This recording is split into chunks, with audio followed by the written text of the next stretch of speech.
Good evening and welcome to the City of Farmers Branch regular City Council meeting. The date is April 20th, 2021. The time is 6:02. I will make a brief announcement that Mayor Dye is not with us tonight, so I'll be presiding over the meeting. And we'll begin with our invocation and pledges of allegiance, and which will be led by Councilmember Lynn. So if you please stand. Let's pray. Heavenly Father, we thank you for this day and for allowing us to come together as a community this evening. Give us strength as we work to serve all of our community and be prudent in our decision making. Be ever mindful of those who serve us on a daily basis, our police and our firefighters. Keep them safe. May our efforts to serve you be an example for others that we are working not to serve ourselves, but for a greater good. In your name we ask your blessing. Amen. Amen. Join me for the pledge. I pledge allegiance to the flag of the United States of America and to the republic for which it stands, one nation, under God, indivisible, with liberty and justice for all. Honor the Texas flag. I pledge allegiance to thee, Texas, one state, under God, one and indivisible. Thank you. You may be seated, and we will now do item E, ceremonial items.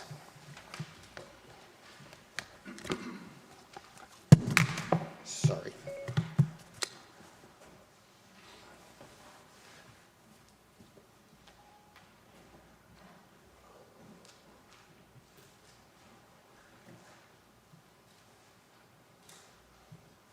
Sorry, lots of moving parts tonight. The item E1 is a presentation of proclamation recognizing Metrocrest Services for their 50th anniversary. And Metrocrest Services is an organization in our local community that really goes the extra mile for Farmers Branch and its citizens. And we can be nothing but thankful for the service that they give us, the support, and the care for citizens, the least fortunate among us. And so it's been my great pleasure to give this proclamation tonight and for their 50th anniversary. I had the great pleasure to attend their keyholders breakfast, and it was, if you haven't had a chance to look at the keyholders breakfast, the video is readily available, and I'm sure that any contributions that you wish to provide would be greatly appreciated for Metrocrest Services. So, proclamation. Metrocrest Services on their 50th anniversary. Whereas Metrocrest Services provides individuals, families, and seniors with programs that lead to self-sufficiency and that foster independence. And whereas Metrocrest Services is the only agency providing a comprehensive approach to social services in the Metrocrest area, addressing gaps in finances, employment, and nutrition to help end poverty and decrease inequities. And whereas Metrocrest Services is celebrating 50 years of unwavering support to the most vulnerable in our community, serving clients over the past half-century, and 6,476 residents of Farmers Branch in the year 2020, and whereas Metrocrest Services connects our community in a network of support, enabling our businesses and citizens alike to help one another. Now, therefore, be it resolved that the City of Farmers Branch urges its citizens to support Metrocrest Services and celebrate its 50th anniversary year. Signed, Robert C. Dye, Mayor, Farmers Branch. So with that, I would love if Tracy Eubanks would come up and bring whomever he wants and just give us his words of wisdom about this anniversary and what it means to Metrocrest Services.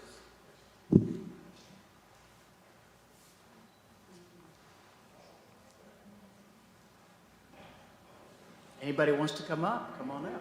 Those of you that are here for Metrocrest will go outside in a bit, take some group pictures as well. We're certainly honored to be here today. We have a lot of employees, volunteers, and board members. We're honored to have spent the last 50 years serving Farmers Branch. We appreciate for those 50 years the great partnership we've had with Farmers Branch. and look for, while I won't necessarily be here this whole time, the next 50 years in which I know we'll do amazing work. This is the first proclamation in our 50th anniversary celebration, so thank you very much for being first. It seems apropos since we are based in Farmers Branch. We want to, again, thank everybody in the community that's really stepped up this past year. It's been a very interesting year for us, and especially I want to point out the branch church. David's here. Someone raise your hand, David. David's with the branch church here in Farmers Branch, and they are our 50th anniversary sponsor for the year. So they stepped up and saw how important this year was. They've been a partner of ours for the bulk of that time period. We couldn't do what we do without partners like the branch. So thank you very much. We really appreciate the honor. I'm glad everybody was able to come. We got more in the audience, and we're proud to be a partner with the City of Farmers Branch. Thank you so much.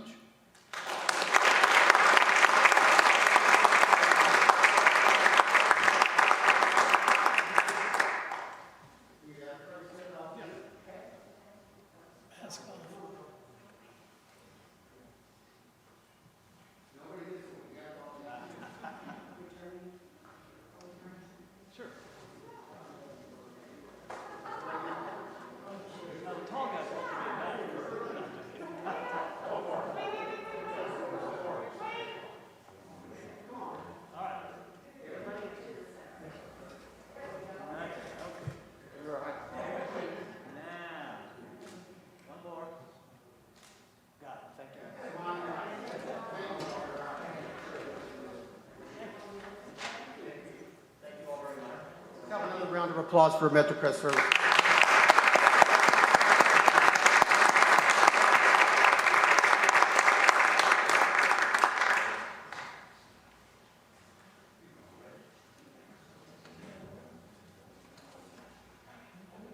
Our next item is item E2, acknowledge the Farmers Branch Police Department for achieving re-recognition status through the Texas Police Chiefs Association Law Enforcement Best Practices Program. So in 2009, the Farmers Branch Police Department became the 13th police agency in the state of Texas to achieve recognized status through the Texas Police Chiefs Association. To achieve re-recognition, Farmers Branch Police Department submitted to a thorough review of our policies, procedures, facilities, and practices that had to meet the criteria set forth in the recognition program. Police chief evaluators were invited into the organization to review 166 best practices that are outlined in the program and deemed necessary to operate a professional police agency. These include, but are not limited to, use of force, police pursuits, and property room management.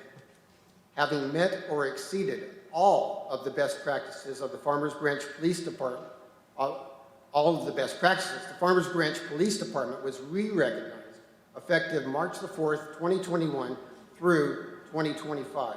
There are over 1,900 law enforcement agencies in the state of Texas, and only 173 have achieved best practices state recognition.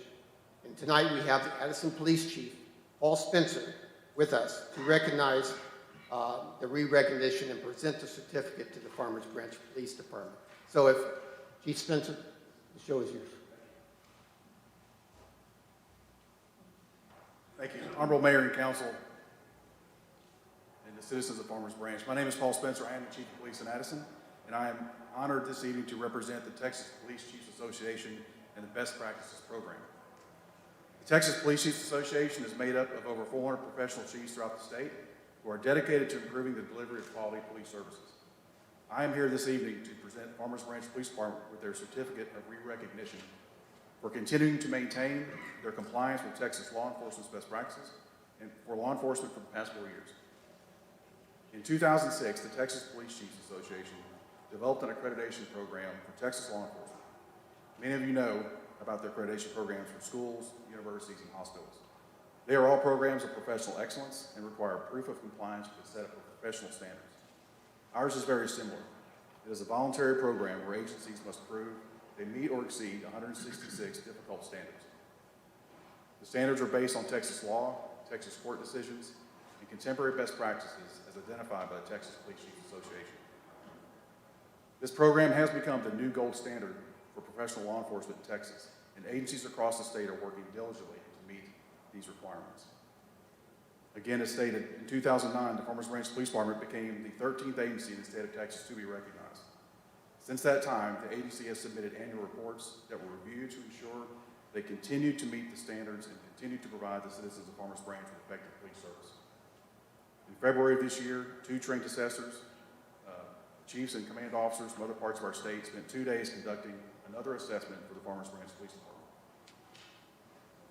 During this process, the Farmers Branch Police Department once again has proven that it meets or exceeds the best practices of professional law enforcement in the state of Texas.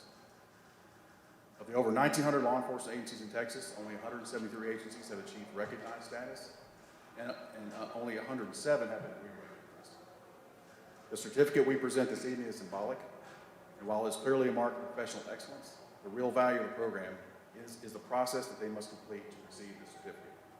The Farmers Branch Police Department is a leader in law enforcement in Texas, and you should be very proud of their accomplishments. Chief L, will you please?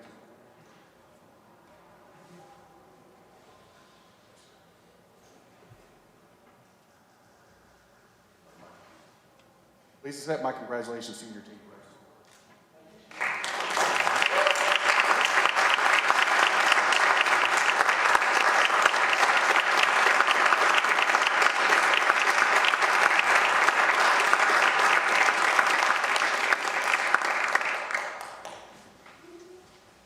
I'll be brief. I just want to thank Chief Spencer. We've known each other for quite some time, kind of come up in the business. He's a great chief, and he leads a recognized agency as well.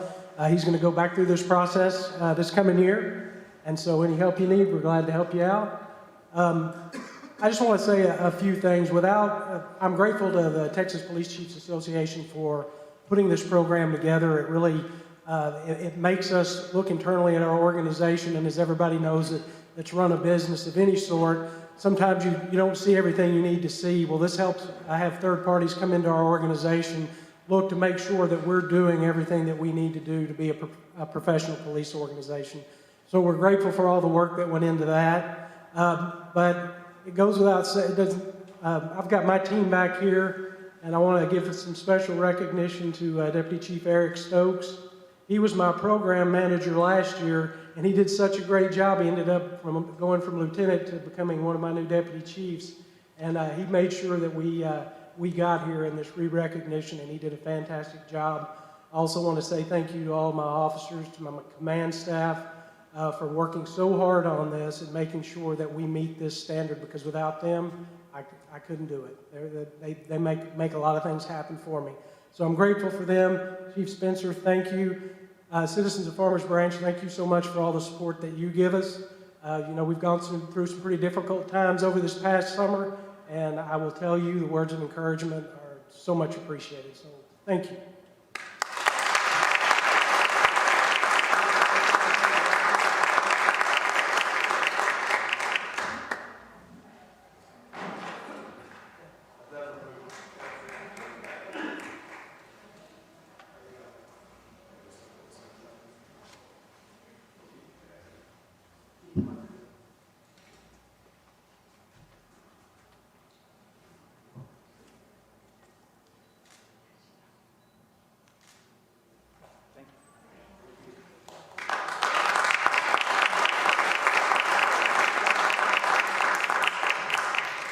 I'll just say that our citizens say all the time we got the best police department in Texas, and this just proves it. So, good job.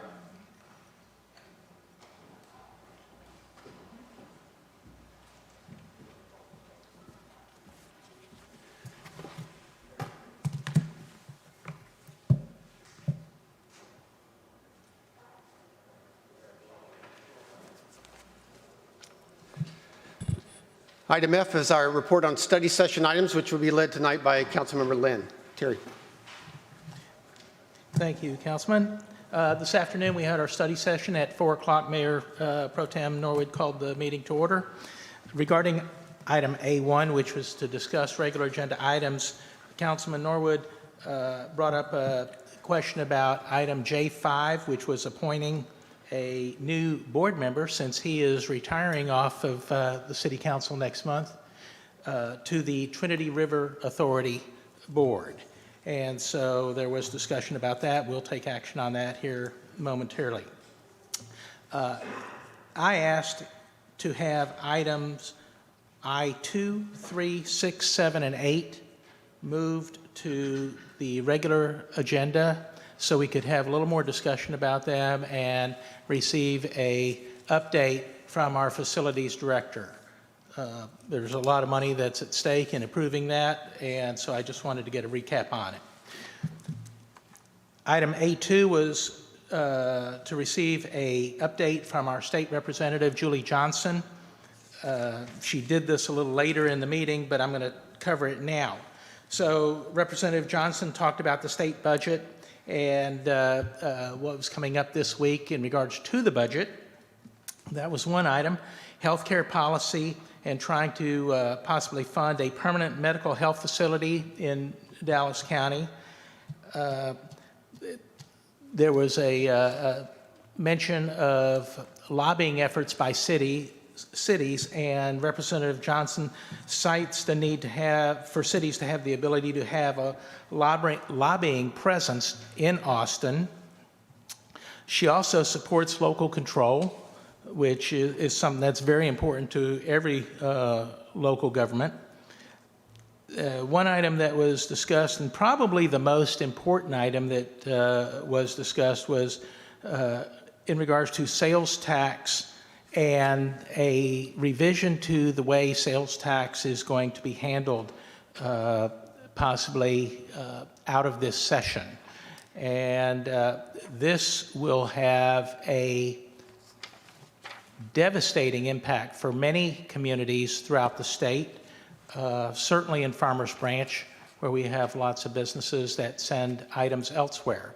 The proposal coming out of Austin is to have sales tax applied at the point of destination versus the point of origination, or where items ship from. And every resident should take note of this and follow what's going on in Austin, possibly write Morgan Meyer your thoughts about this. And then finally, she talked about transportation and school funding. So you can get all that on the city website when we have that posted. Item A3 was to receive a report from the chair of the Parks and Recreation Board, Jan Woolridge, and she reviewed the mission of the Park Board. She talked about the rec center renovations, also renovations that had taken place at Mallon Park and Orrin Good Park, where playgrounds have been updated.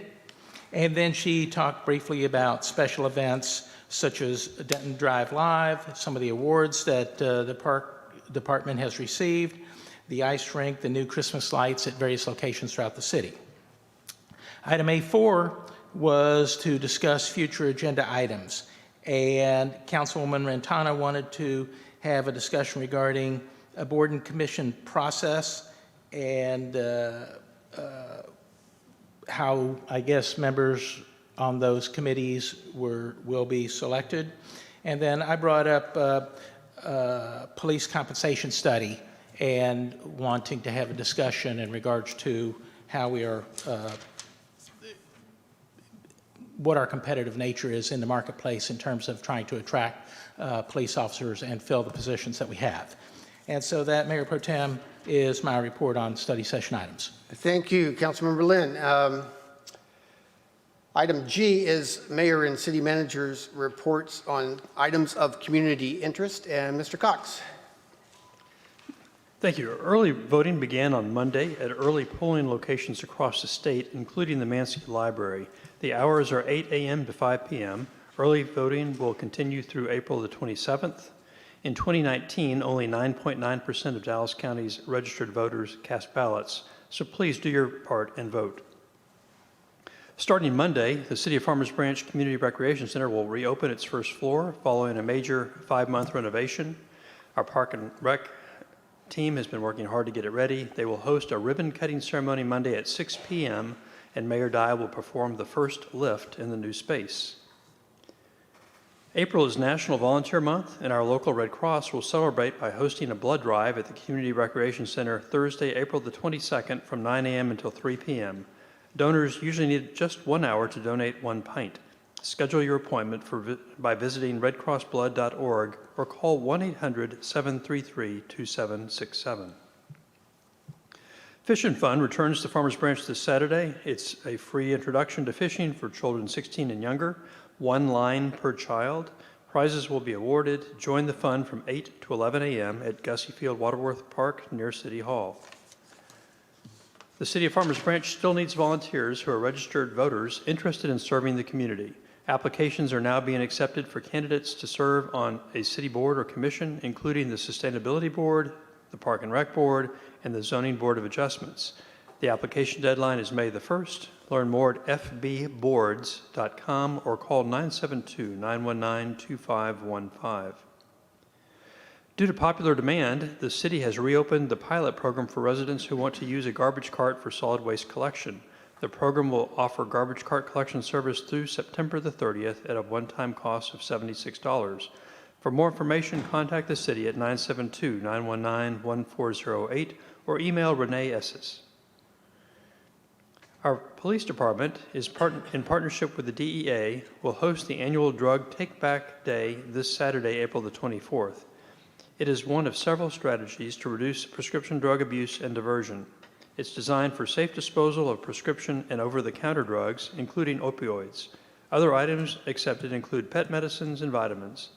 It will be held from 10 a.m. to 2 p.m. this Saturday at the Justice Center at 3723 Valley View Lane. The Dallas County Home Loan Counseling Center offers a deferred payment loan of up to $7,500 for first-time home buyers. Farmers Branch is one of the participating cities. The loan can be used for down payment, closing cost, and any prepaid costs borrowers owe. Call 214-819-6060 for more information. And finally, you can sign up for e-news at farmersbranchtx.gov to have current city news and information delivered directly to your email box. With that, thank you. Thank you, Mr. Cox. Item H, citizen comments. So citizen comments allows an opportunity for citizens to speak on any item that is not on the regular agenda. There is a 3-minute time limit for each citizen to speak, with a reasonable limitation on speakers on one topic, with a maximum of 15 total minutes on the same topic. Anyone wishing to speak shall be courteous and cordial. No disparaging or inflammatory remarks directed at any member of the city council or city staff will be tolerated. I have one request to speak at this time, Mr. Omar Roman.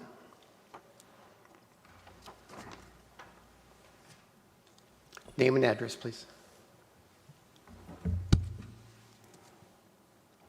Omar Roman, 2001 Whittington Place. Good evening. I would like to thank the City Council members, staff, and City Attorney for correcting the mistake that I pointed out during the last City Council meeting regarding the citizen comment form being inconsistent with state law. It is much appreciated. This is a prime example of why we need to encourage citizens to speak at City Council meetings, and this new citizen comment form does quite the opposite. This is likewise a prime example that demonstrates that we're all humans and we all make mistakes. There have been times where I have witnessed City Council members reviewing the meeting packet in the middle of discussing a particular agenda item and suddenly realize that there's a mistake or they may have an impromptu question. And we're all humans, and we, for the most part, are alike. And we as citizens also spot mistakes and have questions that do come up during discussion. But in our case, if we don't sign up, then the citizen comment form prevents us from speaking. I continue to urge the City Council to create a more streamlined process for us to be heard, or go back to the way things were when we didn't have to sign up before a City Council meeting to speak. And then I just wanted to also clarify that there was a mistake on the slide. Voting doesn't start at 5 in the morning, it's at 8. And then I think the event for the fishing this Saturday said it was April 4th. So just FYI. Thank you. Thank you, Mr. Roman. Okay, item I is our consent agenda. Now, given that we are moving a bunch of items off of consent, I am going to make the motion that we approve the consent agenda for items I1, I4, I5, and I9 as presented. Second. I have a motion and a second. All in favor? Aye. Aye. Any opposed? It passes unanimously.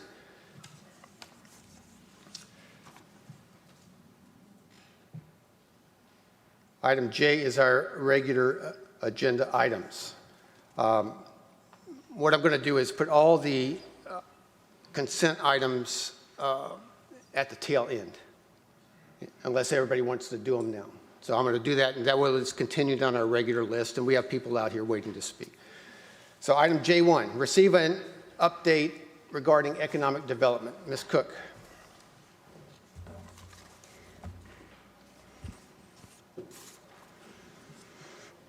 Good evening. We have our quarterly video update for everybody. I'd like to present. Oh, I'm sorry. Can we take a break? We I may. did have one citizen signed up to speak. Mr. Roman, Oh. did you have any comments that you wanted to make?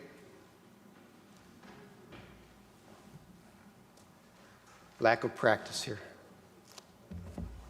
No worries, thank you. I just wanted to clarify and I guess understand, since some of the items are being moved out of consent agenda to regular agenda, how that's going to work with my time that I've reserved. Yes, sir. When we discuss those items, you will have the opportunity to speak to them. It's all the items that had to deal with the refurbishment of the building at the Sinlac Service Center. And which items are under consideration for the consent agenda? The items were I1. No.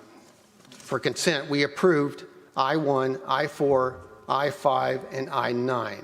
So if you had any comments on any of those four, you're welcome to make them now. Given that they've already been approved, I don't have any comments to make at the moment, but I appreciate it. Okay, and I'm sorry for the confusion. It's okay, no worries. All right.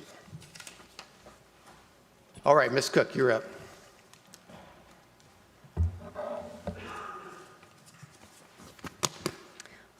All right, we usually do economic development updates, and so by video, I have mine to play now for the quarter.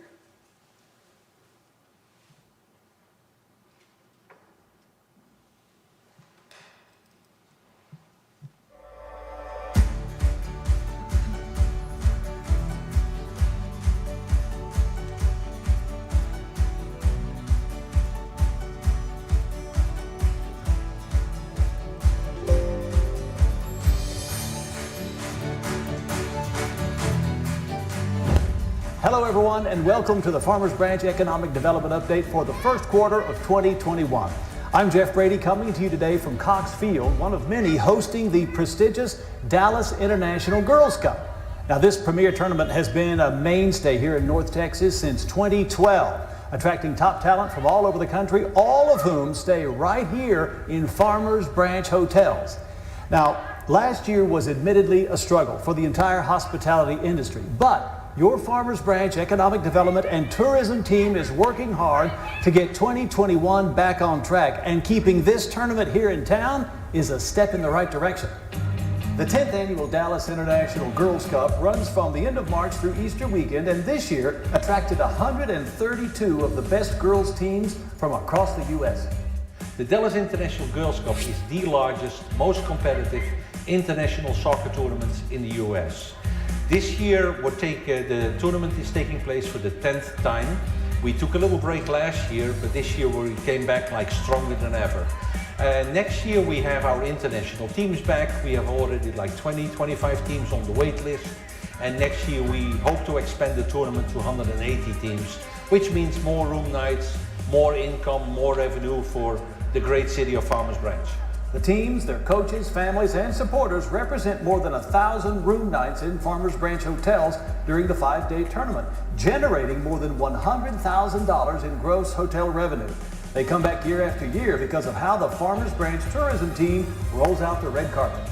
The tourism team of the city of Farmers Branch is absolutely amazing. Together, look for hotels, for fields, opening venues. They go the extra mile. Without them, the tournament won't be as successful as it is right now. Just about 6 weeks earlier, the city and all of Texas was hit by an unprecedented winter storm that choked the state's electrical grid and sent almost every Texas city into disaster mode. Many of our city employees had storm-related problems at home, but still responded to the crisis when Farmers Branch needed them most. Thanks to the DoubleTree, they had a place to stay without risking a treacherous trip home and back. The DoubleTree even offered a remarkably reduced rate.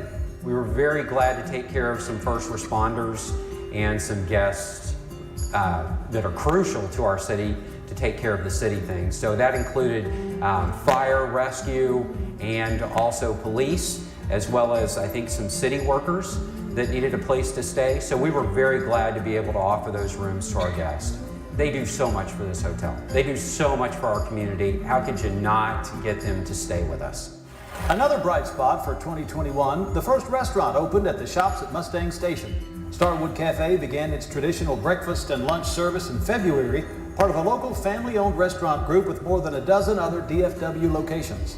A lot of people are super excited that we're here. We constantly hear that from every single table. We're so excited that you're here. We've been waiting for you to open, and just the amount of people that have shown us the excitement is welcoming and just so amazing, because every person that I've talked to feels so warm and genuine and authentic, and that's what we really try to instill here at Starwood Cafe, is providing customers a really first-hand experience where they want to keep coming back. And everybody's come over here has been so kind and welcoming as well, and you know, they've expressed nothing but gratitude and appreciation for us opening here in Farmers Branch. Next to open will be the Cedar Creek Brewhouse, scheduled to start welcoming guests in April with an award-winning menu of beverages and an American comfort food kitchen. Construction is nearly complete at the prime two-story location at the corner of Valley View and B Street. We've drug out for 2 years, I guess, you know, kind of like they've been waiting for us to get open, but it's just like the energy and the synergy is just built. People are just like, are you open yet? When are you gonna get open? You know, I mean, but they're very excited, and that makes us excited, and we look for a great relationship here. What I look forward to here is our creativity level with the beers, so we can create things that you won't necessarily get out of the brewery down at 7 Points. The city's done everything. I mean, they've done a lot for us. They helped us out in multiple ways. COVID monies program, you know, with all of that help, things of that nature. I mean, just could not have asked for a better partnership. Another boost this quarter, the Scott Diamond College Soccer Showcase. So the Scott Diamond Showcase was held on March 6th through 7th. There were 254 boys and girls teams from all over the United States. There were 100 college coaches who came to watch the games. The event generated 415 hotel room nights for Farmers Branch hotels. A week later, Farmers Branch hosted the Grambling State football team in town for the rescheduled State Fair Classic College Football Showdown against Prairie View A&M. Grambling State generated 90 room nights. But the biggest indicator of what 2021 has ahead is the return of the DIGC, or the Dallas International Girls Cup. Although the tournament was canceled last year, it has returned to local fields this year, with Farmers Branch once again hosting the teams and their entourage. So we're out here in the park, and we see signs of hope in the spring and new growth and greenery. And we see also those signs for hope in the tourism industry with the sports bookings that we've been receiving. And we're hoping the business community will also start to travel this coming year. So we are cautiously optimistic that 2021 will be strong and end well. And that'll do it for the Farmers Branch Economic Development Update for the first quarter of 2021. Keep in mind that your economic development and tourism team is working hard each and every day to support tourism and all the other industries doing business here in Farmers Branch. We'll be back in a couple of months with a look at the second quarter of 2021 as the momentum builds for what promises to be an exciting recovery. Until then, I'm Jeff Brady. Thanks for watching, and we'll see you next time. I'm Jeff Brady, coming to you today from, where are we? Oh, another plane. Train. A week later, Farmers Branch hosted. And we're hoping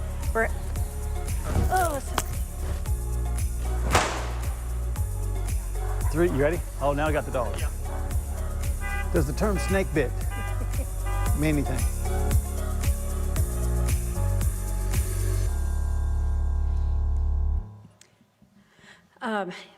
Pulling together the Dallas International Girls Cup requires an entire village, so I'd like to thank the Parks Department, specifically Jessica, Juan, Carrie, and the entire field crew for helping us pull off this large event.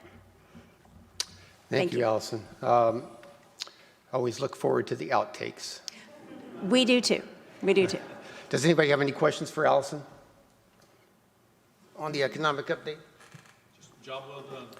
Okay, I do have one person signed up to speak. Mr. Roman, if you come forward, you can have your opportunity to speak. Name and address, please.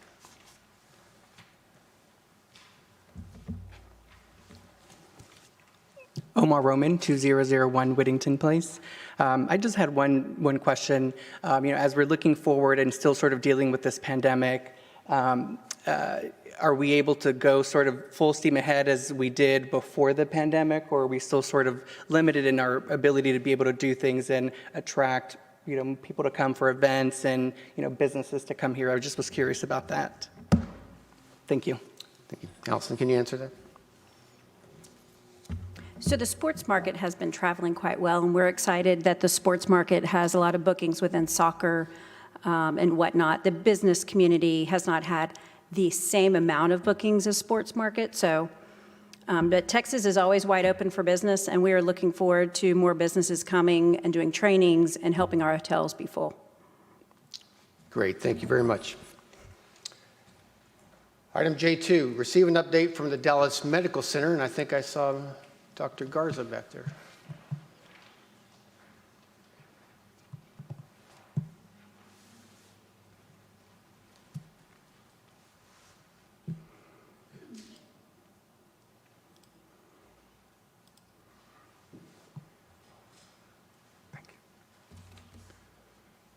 Thank you, City Council. Appreciate being here. I was sitting... Can you give us name and address before you start, just for the record? Sorry. Ruben Garza, CEO for Dallas Medical Center. Thank you, Council, for having me here tonight. I was sitting back there and reminiscing about a year ago in February. I was here giving the State of the Hospital address. That I have done that for over 30 years in my healthcare career and leadership. And that month, in February of 2020, when I was giving a state of address of our hospital, which I did, it was a great year in 2019. Right at that time, when I was looking at things that were happening at the hospital, we were already being inundated with a lot of interesting information about what was about to happen in 2020. So today, tonight, I want to bring y'all just a little glimpse. It's a different story of what's happened to the hospital. You all aware of the COVID conditions throughout the state and what it's done. But a lot happened at the hospital, and so I want to kind of give you all a little glimpse of some of the things that we have gone through to combat all of the things that we've all been through. Every morning, we all get up at the hospital, and we have what we call a huddle. And we address all the census and ER census, the patients that are in the house, what's coming in, what's going out, and so forth and so on. On March the 13th of 2020, it was a very, I'll never forget that particular day. I had to address to the medical staff and to our staff that we were now to follow CDC guidelines because we were now being instructed to follow all protocols, criteria, policy procedures to combat a pandemic situation with COVID-19 hitting us very hard. We had already started seeing an inundation of patients coming in through the ED, and we were already prepared to battle some of the most unprecedented conditions that we were hearing that were coming from the CDC itself. So fast forward, all of the 2020 period from February all the way through the end, we saw 344 COVID patients in the hospital, and those are the ones that we tested positive. I'm sure there might have been probably another 100 or so more patients that weren't tested, but regardless, we did treat their conditions as promptly and as carefully as needed. The one thing that we were really inundated with was the age range that we were seeing. We had a lot of the elderly population that was highly affected by the COVID conditions. The age range from 27 to 97 years of age that we saw with the positive COVID conditions. We discharged 324 of those patients. We had less than about 6% of those patients that did not make it.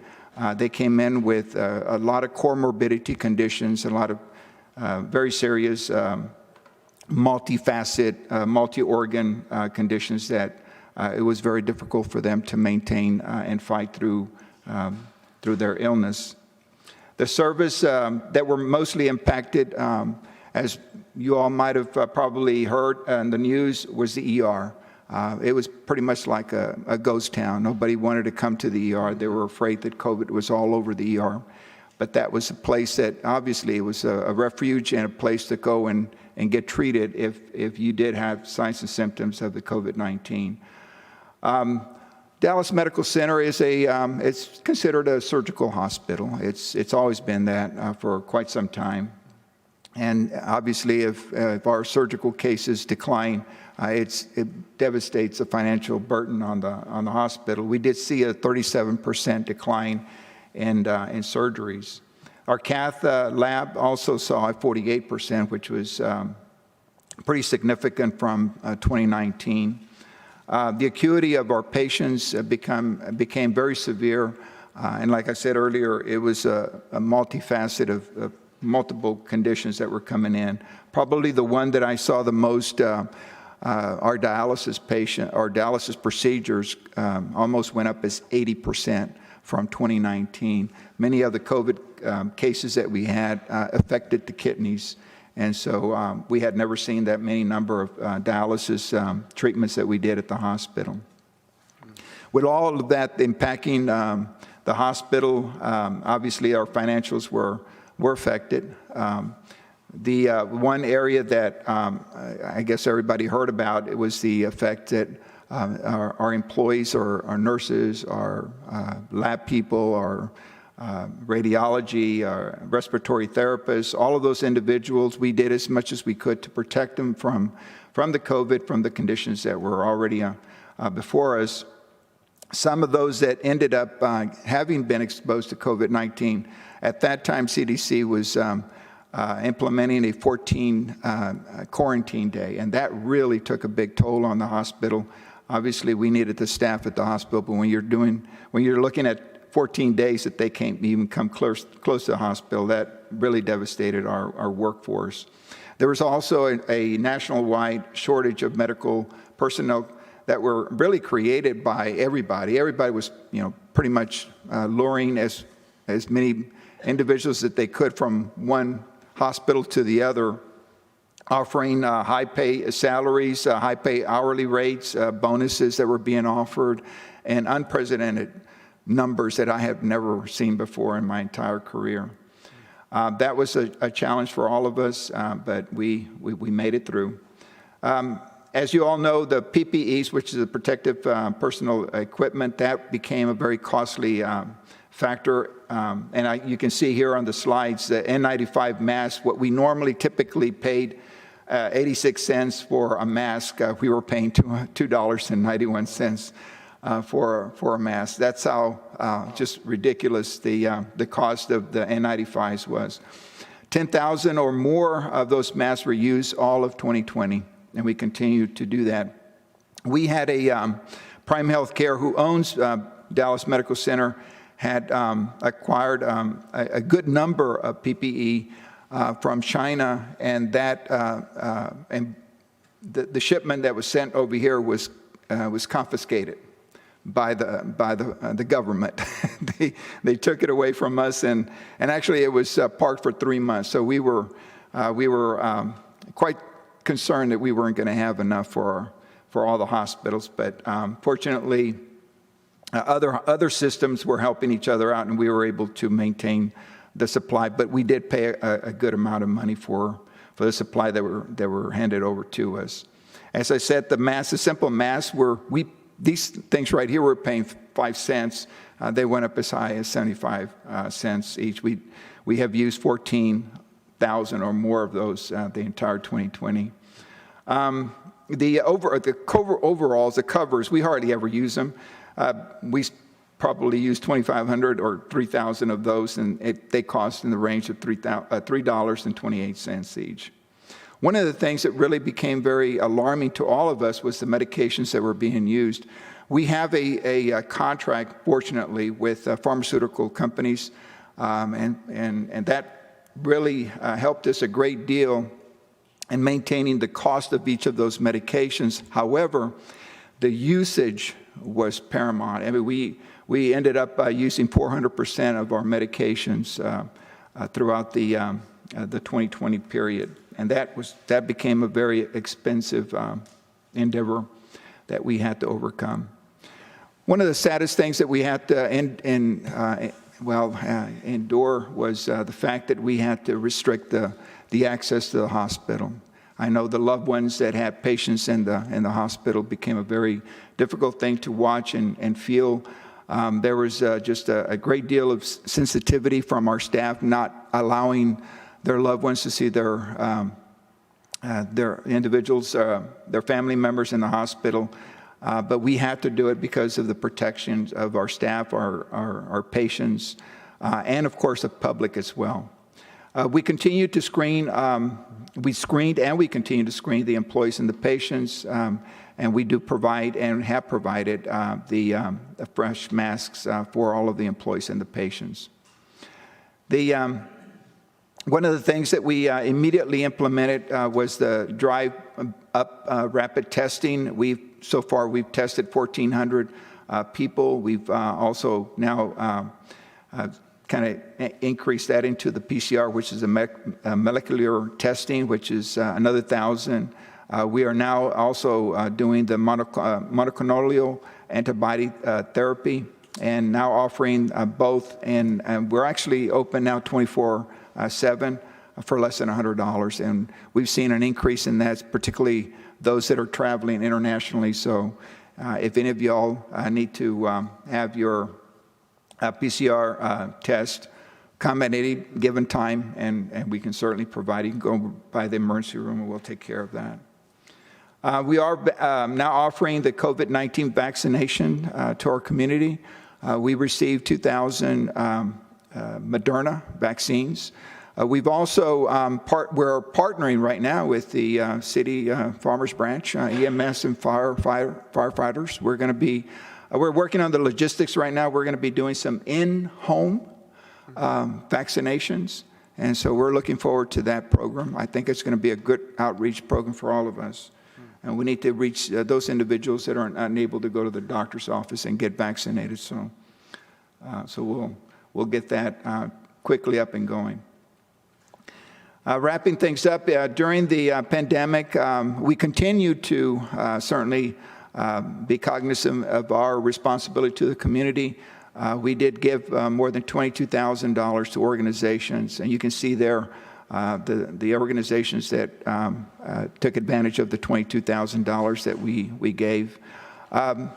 Unfortunately, last year I had said that we paid, I think, $600,000 in local taxes, and I was hopeful that I would end up coming over here this time saying we were going to pay over $1 million because I wanted to have a good 2020 year. Unfortunately, we did pay just $500,000, so that's the local taxes that we paid.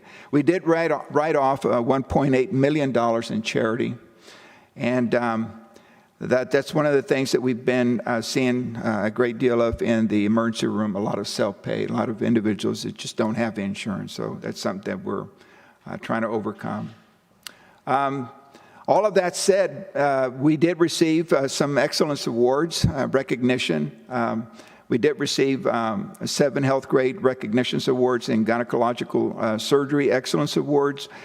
We were one of the top 5% patient safety excellence award, which was really outstanding for us. And this is the second year in a row that we have received that, so we were very delighted. Thank goodness for all the great efforts of our staff, our medical staff as well. I'll entertain any questions. That's my quick report. I hope that next year I'll certainly have a better report, and maybe I can have some better information other than the COVID. Well, thank you for that update. We really appreciate it, and we're sorry for the troubles that you went through. It seems like you survived pretty well, though. We did. And do you feel like 2021 is going to be, back to the 2019 levels, or how do you feel about the overall health? Well, obviously now with the vaccine, we've started noticing less COVID patients in the hospital. In fact, this morning, I think we didn't have any, not one positive COVID patient in the hospital. With last week, I think we only had like an average of one patient in the hospital that had COVID. So I think the vaccination is doing something really remarkably good, and that's something that we want to provide that service. I know you'll be hearing more about it. We'll be doing some vaccinations there on site on campus, so we're looking forward to that. Like I said, we'll be doing something with the firefighters and the EMS here at Farmers Branch so that we can extend that out into the community. So that sounds like a great program. I just want to thank you on behalf of the City of Farmers Branch for your continuing contribution to our city and your willingness to partner with the city and support our outreach programs. It's really a very vital part of our mission together. So. Well, thank you very much. Appreciate it. Thank you. I'm going to start in the back and go to Mr. Driscoll for questions. Caught me off guard. I know, that's my purpose. Yeah. I'd just like to thank you for the presentation and to echo the comments of my colleague, Mr. Norwood. We're very glad and very proud that you're in our community, and you've been a healthcare anchor here for some time, and we can appreciate the turmoil and all the things you went through last year, and I think we're all optimistic for a better year this year, and certainly we wish you well, and just again like to thank you for being in our community and supporting all the efforts here and the donations you make to different city departments. Thank you. Absolutely. Thank you so much. Great. Mr. Lynn. Thank you, Mayor Pro Tem. Ruben, again, thank you. And I would be remiss if I didn't also recognize Vince Falsarella. Vince, wave your hand in the back. Yes. Vince is the marketing director for Dallas Medical Center. Your support of the Branch Connection, of the park department, sponsoring concerts, whatnot, certainly doesn't go unnoticed. And especially in the troubling times that we are trying to work our way out of, you all are there. We just had our first Denton Drive Live concert a week or so ago. Right. You were there. You've been there at the Branch Connection, sponsoring meal giveaways. It's so important, and you set an example for so many more businesses in the community. And I'm thrilled to have you here. I'm honored to have you as a friend, Vince, you too. And I just appreciate everything that you do on behalf of all the residents in the city. So thank you. Thank you very much. Mr. Baumgartner. I'll just echo the comments of the three previous. Thank you so much for your partnership. Thank you. Ms. Furtado. So I do have a few questions, and that's probably because I come from the healthcare field. So first and foremost, thank you so much for being with us and for all you do. Echo the sentiments of my colleagues. I did have a couple of questions, and actually I'm so glad that you talked about the partnership with the fire department. That's something that actually I talked to our city manager about, because I saw other cities we're putting together some programs for some of our residents that are not able to leave their home. So I'm very excited about that. That idea came from them. It didn't come from us. Well, yes, no, so that's great. Yes, I love kudos that. to them. Yeah. Yes, no, and it's something that I brought up to our city manager, because I saw other cities were doing that, and I know our fire department's able to administer those. So thank you so much. Sure. I was in a call with our Carrollton Regional and trying to talk about the same thing to see if we can find a partnership. So I'm very excited about that. I know there's some of our residents that have reached out that are in need of that. Along those same lines, you said that you are doing vaccinations at your site. I know that there are a lot of folks that transportation has been a huge issue. I know we're doing one with Branch Connection to take folks down to Ellis Davis. Is that being offered to just openly to anybody? Is there a place? Is there something you could share with us so we can share with our constituents about that? We haven't gotten to that point. I know Okay. there's been discussions about Okay. that, about transportation over. we've got to hurry up and use 2,000 vaccines so that we can get the next dose. So if there's any organizations or anybody that could help us, feel free to come by the hospital. We've got a committee that's working on the logistics right now. Okay. We started vaccinating some of the individuals that are going online to schedule themselves, but we haven't seen the surge in numbers, so we're already planning a different way of approaching this, so please. Well, I'd love to work with you on that, specifically because one of my goals is to really target those populations that have some hesitancy around it, especially some of our minority communities. So I'd love to work with you on that, and happy to help. I would love to work with you on that. Perfect. And then my other question is, do you have a sense of the percentage between the self-pay versus like the Medicaid CHIP population that come to the medical center, just out of curiosity? Is it about a 50-50 split? I think you mentioned that they're seeing more self-pay coming to the Dallas Medical. In 2019, we had an average of about 13%, 10% of self-pay coming in through the emergency room. That increased to 33%. Oh, wow. In all of 2020, 33%. And we have not seen a decline on that. The unfortunate things, many people are losing their jobs, and obviously they don't have insurance. So we've had to write off a lot of this to charity.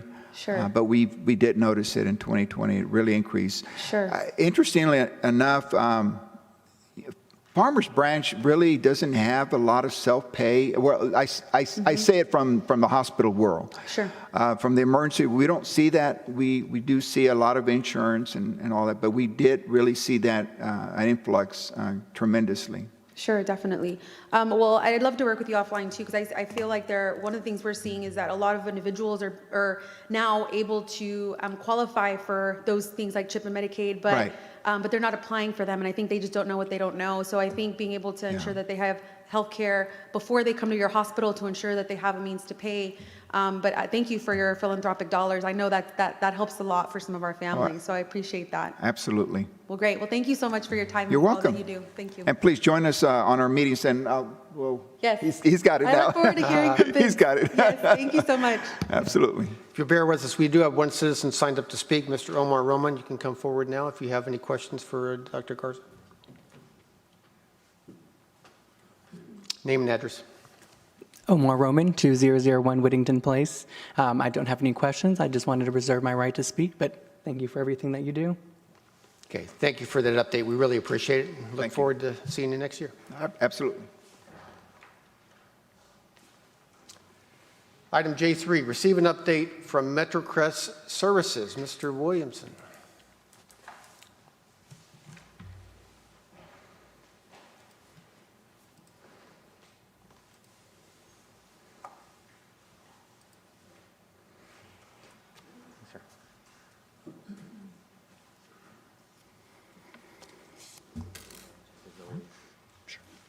All right, great. Good evening again. Mayor Pro Tem Norwood, council members, Mr. Cox, thank you very much for having me today. My name is Tracy Eubanks. I'm the CEO at Metrocrest Services. We're located at 13801 Hutton Drive in Farmers Branch, and I live at 2702 Peachtree, in Carrollton, Texas, not Farmers Branch. Thanks for the opportunity to provide a mid-year update, as we have in the past. It's certainly the mid-year update this year is a little bit different than the mid-year update last year, so we'll certainly talk a lot about the pandemic.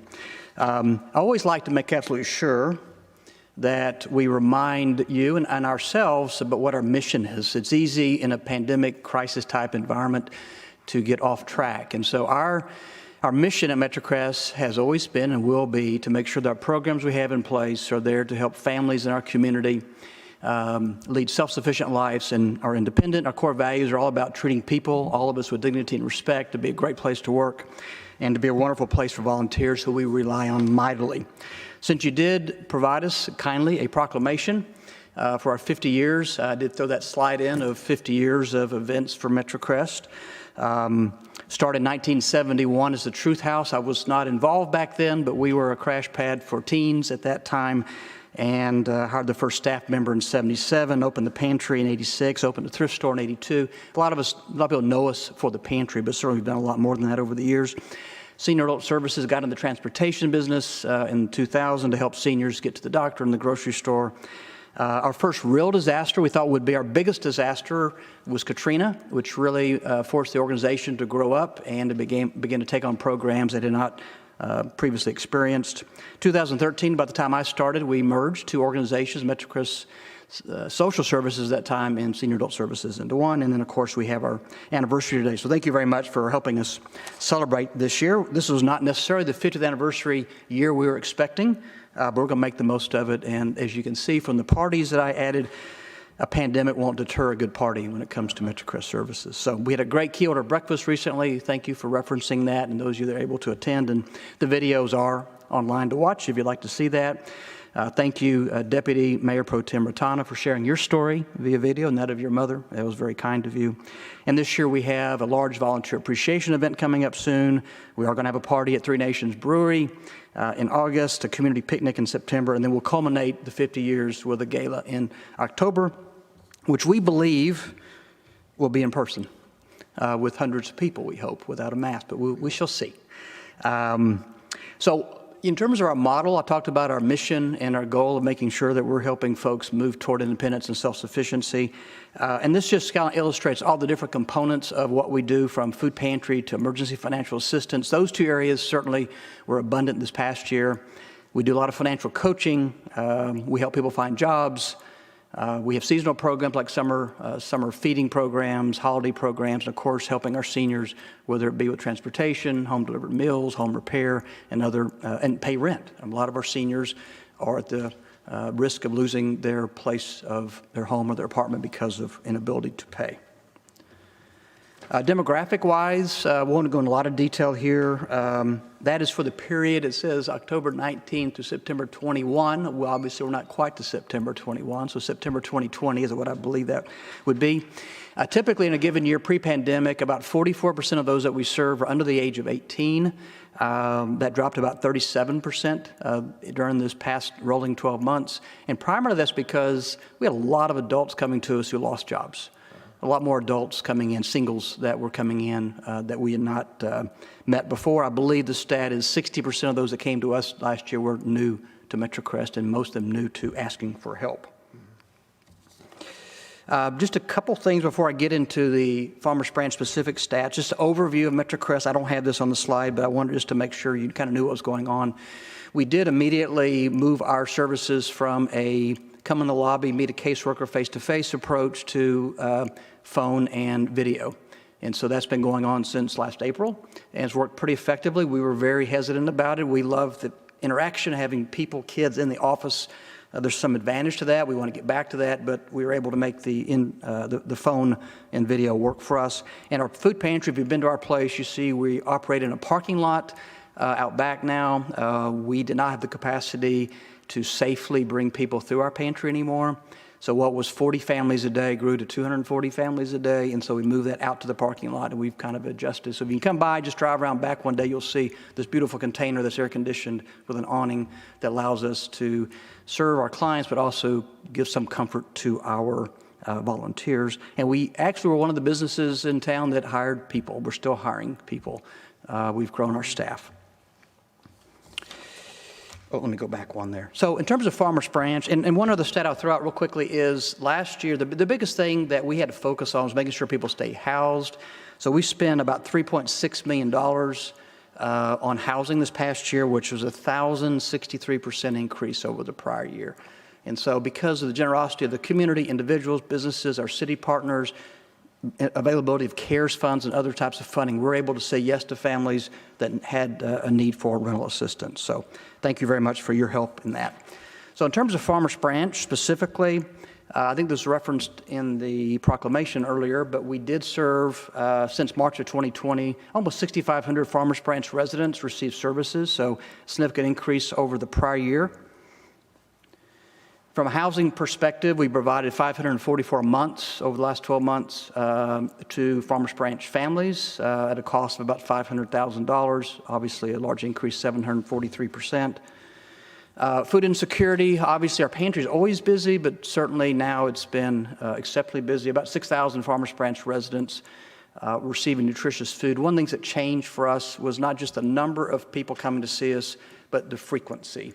So I would often say a year and a half ago, I gave you a tour. I'd tell you that people come to see us 4 or 5 times in the pantry, 4 or 5 weeks in there. They're on their own. They're fine. They don't need our assistance anymore. We certainly have had families in Farmers Branch that have been coming every week or most every week for 5, 6, 7, 8, 9 months, 12 months. We are there to help make sure that they have access to quality, healthy food. Make sure I didn't get off track here. And then financial coaching, I don't think I missed a slide, there we go. So one of the key components of what we do is financial coaching, financial literacy, financial capability, we call it. Certainly we have, that's the one area I would say that we've seen a decline in services because of the volume. We have had to help people just stay housed. It's hard to really focus on creating budgets, spending plans, creating credit score strategies when you have no job, have no likelihood of a job. And so our focus really has been on the basic needs, have helped hundreds of Farmers Branch residents with financial coaching, but one of those areas that we're finally beginning to see the light in the tunnel in terms of being able to do more of that. And I'll talk about that in a moment when I talk about our Safe and Sound program. Employment coaching, we're doing a ton of employment coaching. We're way up in terms of the coaching that we're doing. The problem is the jobs have not been plentiful. We're starting to see a loosening up lately. Our workforce manager this week actually mentioned that she's seeing more jobs available that would be quality jobs. And so we're hoping to see that improve for us as well. Senior services, last March through maybe May or June, we had very few rides. Seniors were not going to the doctor at that time period. Doctors weren't seeing people. We have ramped up, and so we have seen a 49% increase in the number of rides that we've provided Farmers Branch residents. We do see that trickling back up again, mainly to the doctor, to the grocery store, and we've started for the first time delivering groceries to seniors. So seniors that we used to pick up at their home here in Farmers Branch, take to our pantry to pick up what they wanted and go back home, we're delivering the food to them now. And we suspect that will be, as many things, the pandemic's going to change us to, force us to change our model a little bit. We assume we'll keep doing that as well. One of the programs that you help fund is our Safe and Sound program, and Victoria Mendoza is here, our Manager of Financial Empowerment. And Victoria was recently promoted to a new position to take over not just the Safe and Sound program, but ensure that financial capability programs are integrated throughout our entire organization. So no matter if you're there for rent assistance, job assistance, pantry assistance, there's a financial component, financial education component. So currently, this past quarter, we have 8 families participating, representing 18 children, 512 nights housed during that time period. I can go through them all, but all of the families are accessing employment services. Most all families have maintained or improved their employment, which I think is saying a lot during this time period. And then all children remained in their home campus, 100%. And we did have a graduation, thanks to those of you that are able to attend in February. We are finding that families are in our programs longer. Certainly the Safe and Sound program is indicative of that in terms of all families really being impacted by the pandemic and taking longer to exit the program. And lastly, is just a facility update. We are based on Hutton Drive in Farmers Branch. We extended our lease there through May of 23. Many of you know that we've been looking for many years to purchase property and build a building. We made that decision before the pandemic, and so we were already kind of on the hook for that strategy. And so we, over the years, had said we'd love to be near the intersection of Josie and Beltline.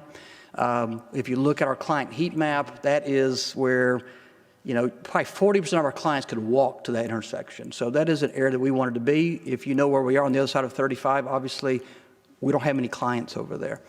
And so we did purchase property. We consummated that deal in December of 2020 at the corner near the corner of Josie Beltline. It's the old First Christian Church property. It's 4.6 acres, and we're embarking on a capital campaign to raise money to build the building. Obviously, our key priority right now is making absolutely sure that we're able to help with families as they come see us every day. And then beyond that, we are raising funds through foundations and such to build. We would hope in 2.5 years from today, that we would be in that new building and you all be coming for ribbon cutting, and the Farmers Branch Chamber, the Metrocrest Chamber, all would be there. So we're hopeful, but the main priority for us is making absolutely sure that first we're raising money for families in our community. I do want to thank Allison. I don't know if she's still here or not. She did help us during the year. We grew dramatically. We ran out of room in our warehouses, and so she helped us with Prologics, I think it was, Allison, to find some free space during the pandemic. We're greatly appreciative of that. The warehouse market became quite vibrant after a bit, and so the free space dried up pretty quick, and so we do have another warehouse that we are paying for now. So anyway, I want to thank you very much for the opportunity to present, but also just for your support this year. It's been a unique year, and you've helped us manage some of the CARES funding opportunities. I've talked to Charles and Ben on a regular basis in terms of what we're hearing from the state or the county, especially 9 months ago when it was hard for me to get anything from the county in terms of information. I was able to use some of the sources here to find out how that funding was going to be distributed and what the intended use was. So we really appreciate that relationship. And I believe that's all that I have today. Thank you very much for the opportunity to present an update. Thank you, Tracy. And, you know, as I said in the proclamation, we couldn't do what we need to do in the city without the Metrocrest services and the support that you provide. So thank you very much to you and your entire team. I hope you'll pass that along. I'll open up with Ms. Brittana.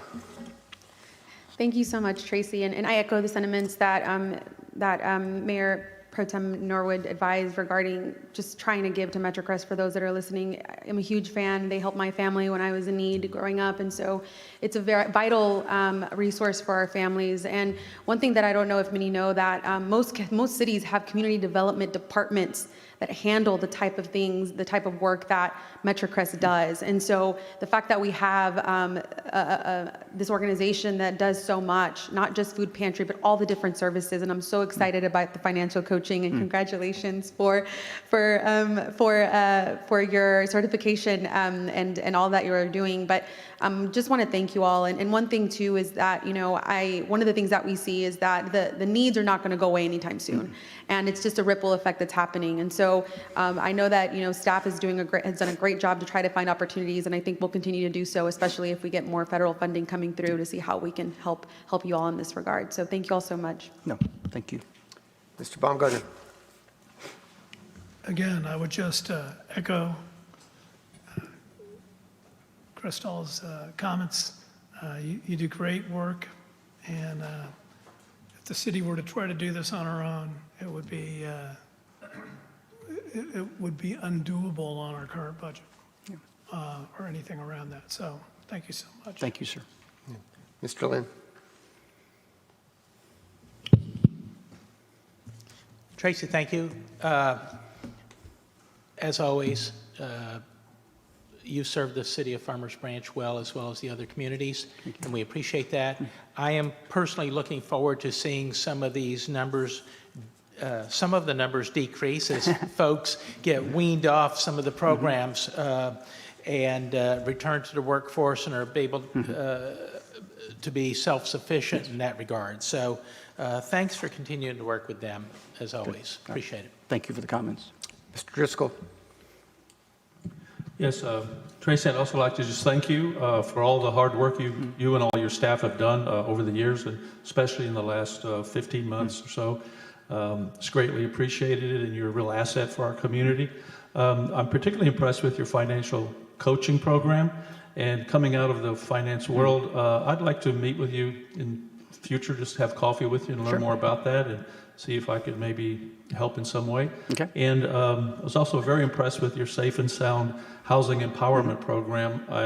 It seems a very comprehensive program, and I know we had that one kind of graduation back in February, but I think it's very innovative and a much needed program to help people in many, many facets of their life, to kind of change their life and their direction of their whole family, you know, going forward. So my hat's off to you. Thank you very much. Thanks for the kind comments. Tracy, before you go, I do have one citizen signed up to speak. So Mr. Omar Roman, if you want to come up.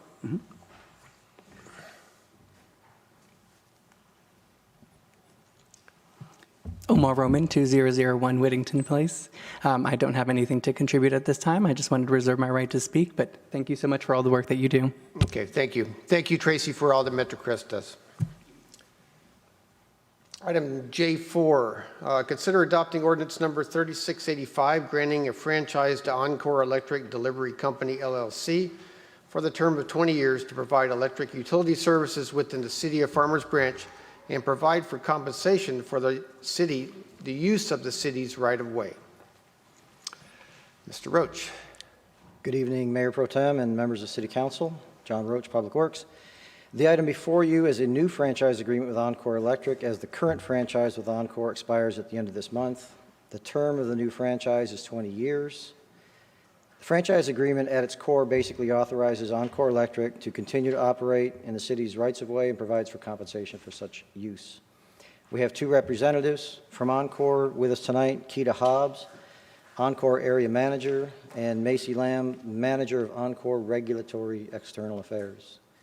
And we stand ready to answer any questions you may have.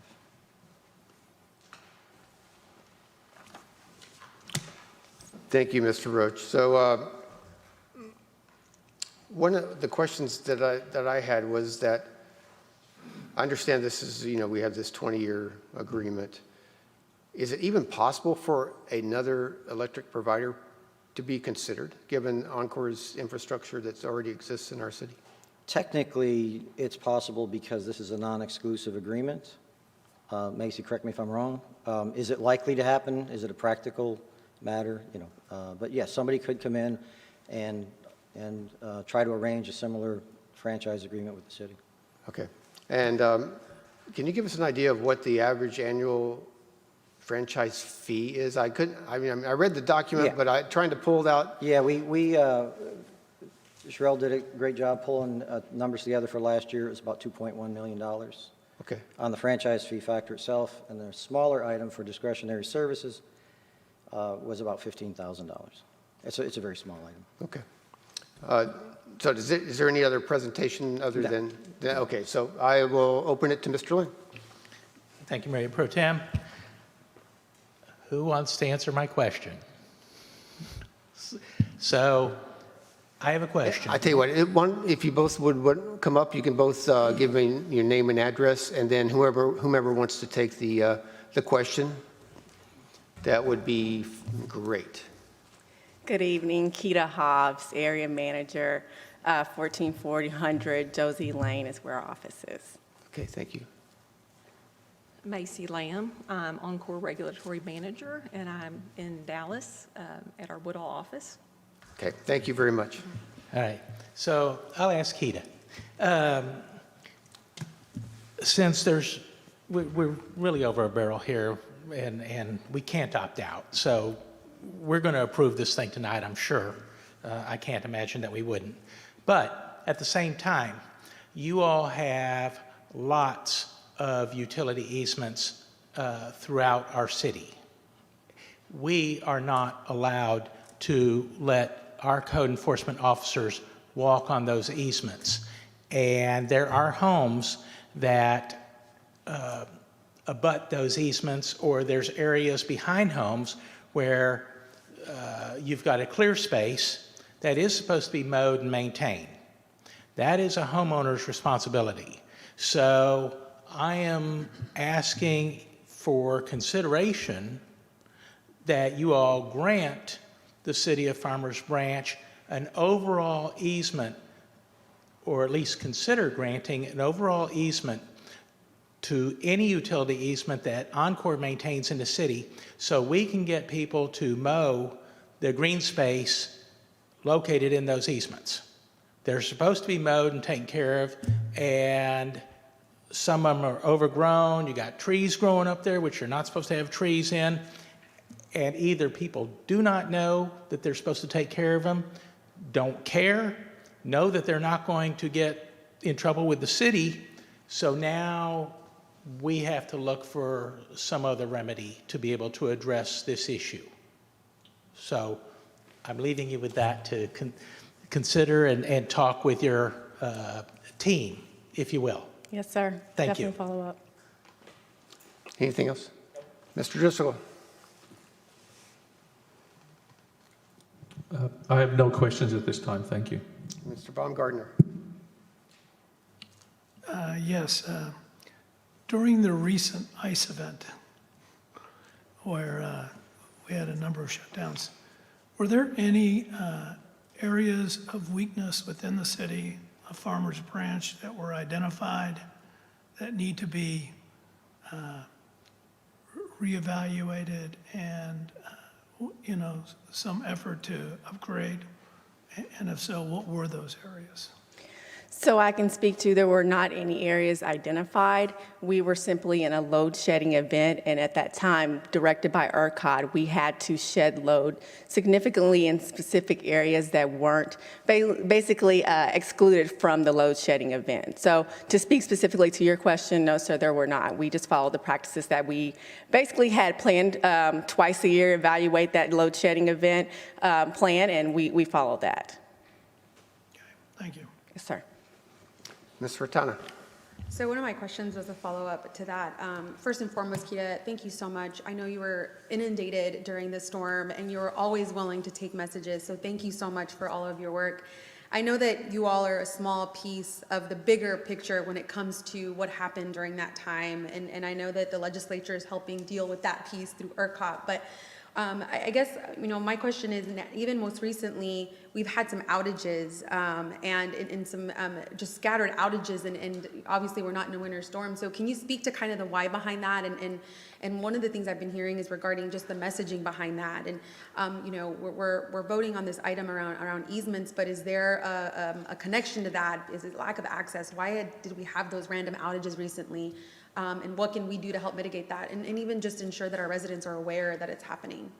So in order to really speak to specific outages, I would probably need, addresses and be able to do a run back to look and see, what the issue was. Many times we do have outages on blue sky days, and that may be even to just vegetation, maybe to a squirrel getting in our devices, wind.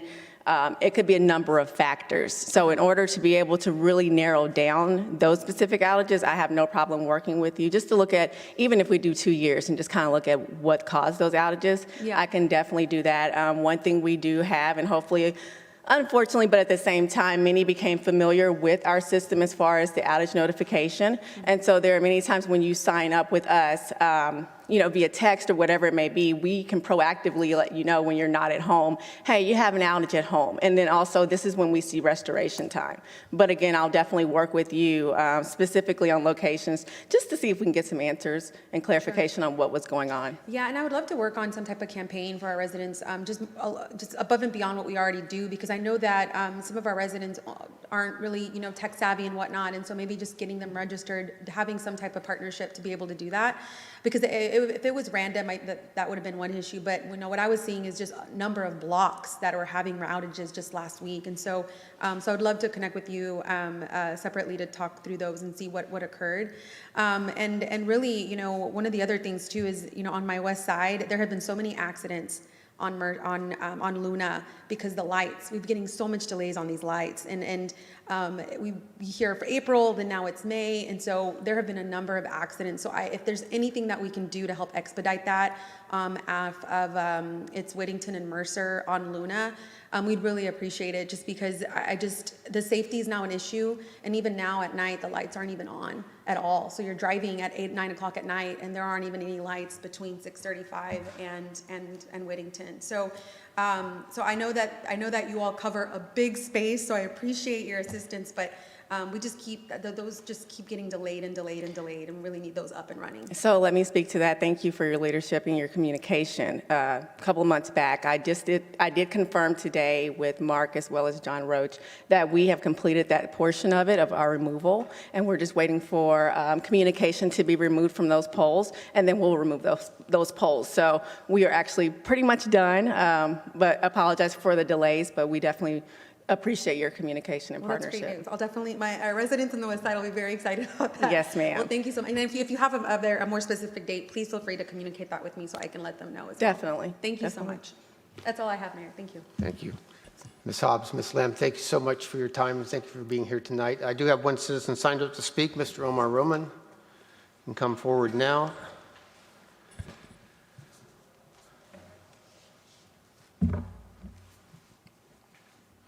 Omar Roman, 2001 Whittington Place. I just wanted to reserve my right to speak, but I don't have any questions at this time. Thank Okay, you. Thank you. So this item is marked for action, so I'll entertain a motion. Mayor, I move to approve ordinance number 3685. I have a motion and a second. Is there any further discussion? All in favor? Aye. Any opposed? Passes unanimously. Thank you very much. Item J5, consider appointing an advisory committee representative and alternate representative to the Trinity River Authority's Central Wastewater Treatment System. So as Councilmember Lynn noted in his study session report, this item was discussed during study session, and I believe we have our two nominees. One from the city would be Mr. Craig Hahn, and one from the council would be Mr. Michael Driscoll. So I'll make the motion. I move that we approve Michael Driscoll as the council representative and Craig Hahn as the city representative to the Trinity River Authority. Second. I have a motion and a second. Any further discussion? All in favor? Aye. Any opposed? Passes unanimously. Okay, so if you're sitting out at home, bear with me. We are going to now consider items I2, I3, I6, I7, and I8. Now, before I get started, I would like to just get a sense. My inclination is to take all these items as a bulk, and then we would have one motion to approve all items. Yes.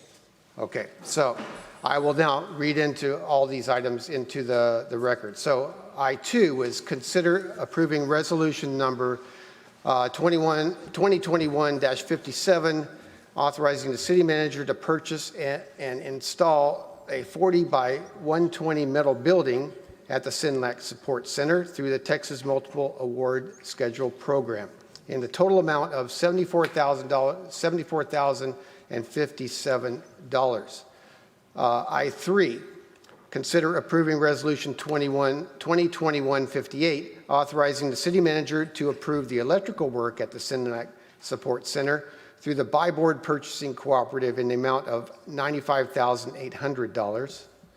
I6, consider approving resolution 2021-61, authorizing the city manager to approve building foundation concrete work at the Sinlac Support Center through the U.S. Communities Government Purchasing Alliance in the total amount of $68,376. I7, consider approving resolution number 2021-62, authorizing the city manager to approve purchase and installation of the HVAC system at the Sinlac Support Center through the Buy Board Purchasing Cooperative in the total amount of $59,153. And finally, I8, consider approving resolution number 2021-63, authorizing the city manager to approve building interior construction work at the Sinlac Support Center through the U.S. Communities Government Purchasing Alliance in the total amount of $282,356. So we have all these items under consideration, and we have Mr. Munchild here to explain to us exactly what we're buying. Yes. Good evening, Mayor Pro Tem and City Council. Excuse me. It's a good thing we bulked them all together because I only have one presentation, so I was hoping I wouldn't have to do it 5 times. This is for the Sinlac Support Center. This is phase 2 of the project. I'll get into a little more history in a second. The elements we're looking at tonight, you already went through, basically all the elements to construct a metal building to replace the existing buildings at the Sinlac Service Center. It's the concrete, electrical, metal building itself, HVAC, and the interior construction, restrooms, office space, et cetera. The total of those are $579,742, and these are currently budgeted in the non-bond utility fund. The reason it's being presented tonight in 5 different sections is because normally you see projects, and most times like this, where you have a construction manager comes and presents this and you approve it as a whole project. In this case, and we usually work with an architect too, in this case, in some form or fashion, I am the construction manager and the architect at the same time. So that's kind of why it was split up this way. We originally had worked with an architect for this phase for them to kind of do a site plan to construct a typical commercial building for our site, and then provide an estimate. And through that process, we had come up with a price of $2.2 million as an estimate. With that, we were looking at the efficiency and effectiveness of our funding. And so we decided to go down the avenue of constructing a metal building for this site, and not spend the additional 20% that we would normally spend for an architect or a construction manager.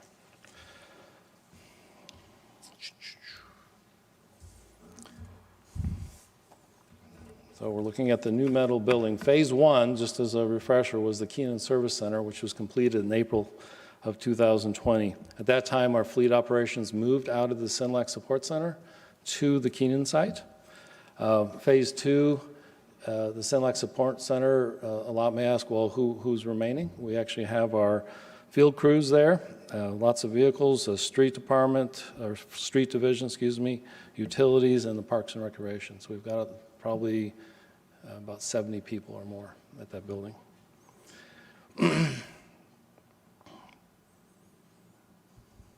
Part of the master plan, because this has all been master plan over a number of years, and it's had several changes as we go.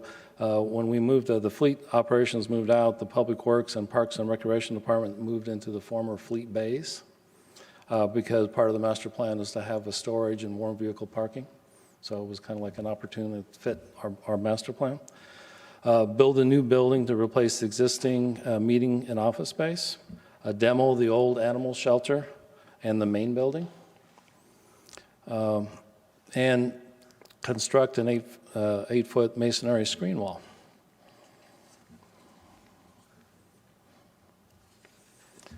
So I don't know how you can see this. This was in your packets, but if you look to the lower side of this master plan, this is the site master plan. Down on the lower side, there's a little rectangle. That is where the proposed new building is going to be. You can see, you can't see the existing buildings we're going to demo, but if you go to the upper right, you can see the old animal shelter, which is going to be demoed in the end. And then also, here's the existing bays that the other departments are currently occupying, and a wash bay down the center for the vehicles. And so the building itself right here will be demoed also in the end. Again, what we're doing tonight is requesting approval for all the elements to construct the building. So, and then you can see here the masonry screen wall would be, we're relocating it across here. It's going to come across and go along Sinlac, and then we have our existing chain link fence all the way around. So,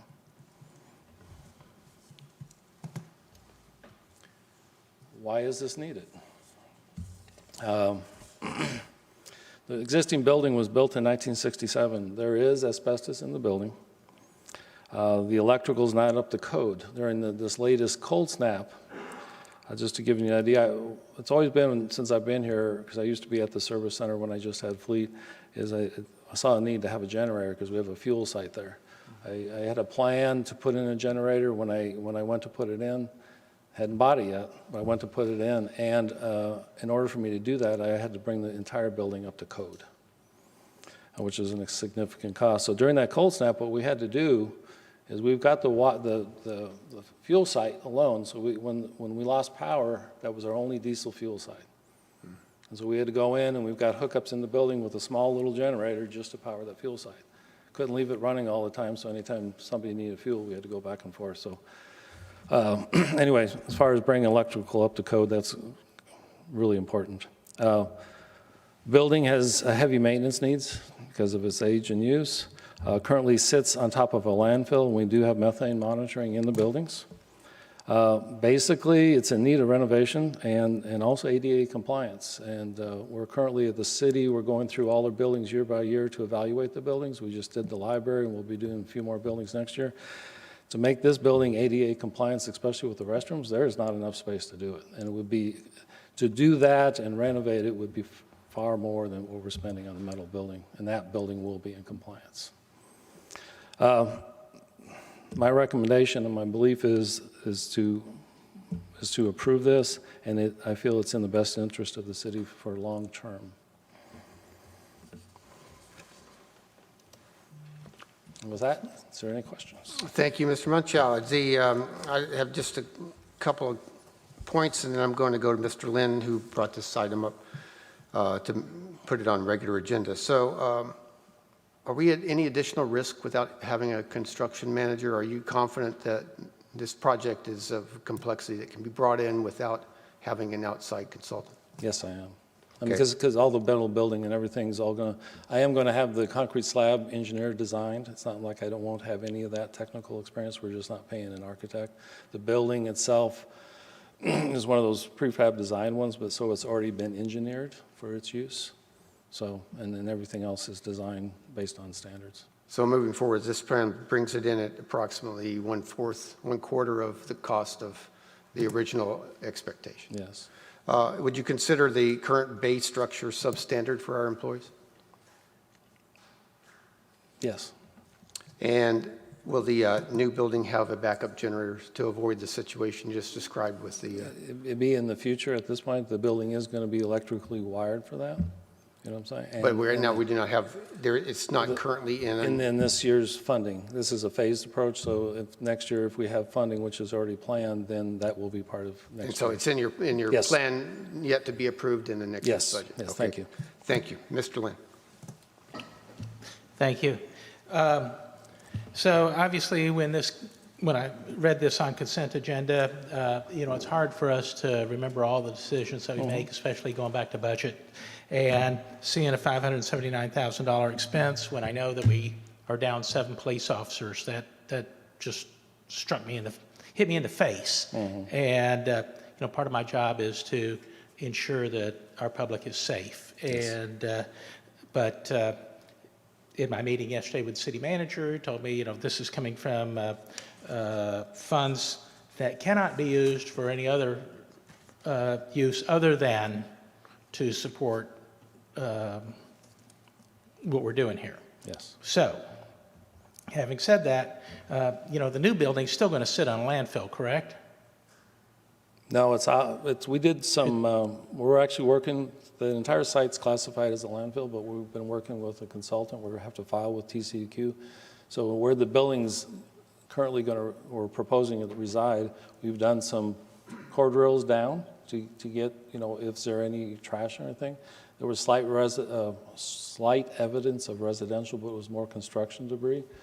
And what we're submitting to TCEQ is, because it's really at the really southern border, it's really not on top of the main landfill, is we're going to over-excavate down about 3 foot, put in the right dirts and stone, rock, or whatever you do, and that'll be engineered. And then part of that is to put a liner between the foundation and below, which will mitigate that risk as far as the methane and stuff. So, okay. And so this prep work on the foundation, you think is sufficient to support the weight of the structure and whatever else will be on the inside? Yes. Okay. Does the cost of the project include that of asbestos remediation? It will be when we, next year, after this is constructed, next year, part of the project for next year will be to demo those buildings, and that's when we have to... So we're going to be looking at more money in next year's budget? It's actually not going to be significant, but yes. Well, it's part of it's already planned in the non-bond utility fund. So if the budget is approved by council, there will be funding for this part of the plan. Okay. And do you see this as being the last building that you're going to need for a while? And I don't know if you asked me to define what a while is. No. I'm not going to give you but No. As far as this site, that's all we need. I mean, that's with the wall and everything. This phase that'll complete that site. Long range, we're looking at the master plan where we built the Keenan Service Center is on the back half. There's additional property. Part of that plan. Don't know when that's going to happen, but there was like covered storage I had talked about. And then, you know, for our vac truck to have a proper dewatering system and different things like that. It's more not a building, but it's just covered structures maybe, but it's more space to do functions. Okay, thank you. Can I make a quick Yes. preface to Yes, that? please. Councilman, I want to make you aware that, and you'll remember that we are looking at making some renovations to the police department area of the Justice Center, and that, you know, right now it's modifications in the interior. Depending on what happens with federal funding, it could be more extensive than that. We're not talking about a new building, but we're talking about could have some major modifications to that building. So I just want to make sure you're aware that that's the one codicil to that. Yeah, I forgot about Sure, that. and I know that we've been addressing that slowly, so whatever we can do to speed that up, obviously, I think all of us would appreciate seeing that done. Thank you. Mr. Baumgartner. No questions. Mr. Tana. Just to sum up one of the points that you made, that I think that you discussed with Deputy Mayor Norwood. So all in all, this project would cost less than having to remediate and fix everything from the list that you talked about, correct? On that building, yes. Yes. Okay. Thank you so much. No other questions. Mr. Driscoll. Yes, thank you. Mr. Munchow, from all the points that you outlined, the age of the building, the asbestos, the electrical, heavy maintenance, et cetera, is it fair to say, in your professional opinion, that this facility has long outlived its economic utility and it's economically obsolescent? Yes. Yeah. Yes. And in dire need of the new structure? Yes. Yeah, for the safety and performance of Yes. our city staff and their health and well-being as well. Yes, sir. Yeah, thank you. Kevin, can you do me a favor? Back up to the slide which shows the total value, the exact dollar figure. There we go. 579742. Trying to make a coherent motion here. I do have one citizen sign up to speak. Mr. Omar Roman, you can come forward now. And this is on any and all of those items that we've just discussed. So it'll be one shot. You can have 3 minutes on each if you need. Okay. Omar Roman, 2001 Whittington Place. Just listening to the conversation, it sounded like there were some additional expenses that might be incurred in the future. So it sounds like that 579742 number might increase in the future.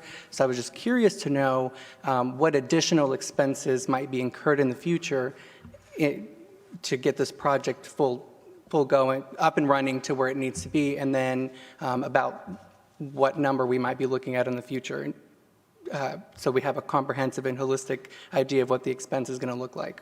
Thank you. Kevin, can you address that? And address it from the aspect of we do have a comprehensive annual, year-by-year, multi-year plan. So Yes, and actually this year we have $700,000, and so there is going to be, I don't know if I'm going to be coming to council on it, but we still have to do the excavation I was talking about this year, and then tying in the water and sewer for this $700,000. The future things would be, it's a I think there's four years of funding for this. I think next year is about $650,000. And then at that point, we'll evaluate, demo the buildings and the wall and what we're going to do with that money at that time. And then as far as the future years, we'll determine at that time if it's funded. Does that answer the question? I think so. I'm getting the thumbs up. Okay. Okay, this is item marked for action. For any further discussion before I make this motion, it's going to be a long motion. Okay, so I move to approve Resolution 2021-57, Resolution 2021-058, Resolution 2021-061, Resolution 2021-062, and Resolution 2021-063 as presented for a total amount of $579,742. Do I have a second? Second. I have a motion and a second. Any further discussion? All in favor? Aye. Any opposed? Passes unanimously. Thank you for your presentation. Thank you. That concludes our regular agenda. We did have 2 items from the closed executive session, and I have a motion, and I believe Councilmember Baumgartner has a motion. So I'll go first. So I move that the city manager be authorized to negotiate and sign contracts and such other documents that are reasonable and necessary to sell to the Farmers Branch Local Government Corporation for the purpose of resale to David and Stephanie Haraberta and or assigns the property described as Lot 8 in Block B of Valley View Estates Number 3, known as 3048 Primrose, for a purchase and sales price of not less than $200,000, with the resale of said property to be subject to a restriction agreement requiring construction of a single-family residence of not less than 3,000 square feet of air-conditioned space with an assessed value of the property upon completion of construction, inclusive of both land and improvements, to be not less than $750,000. Do I have a second?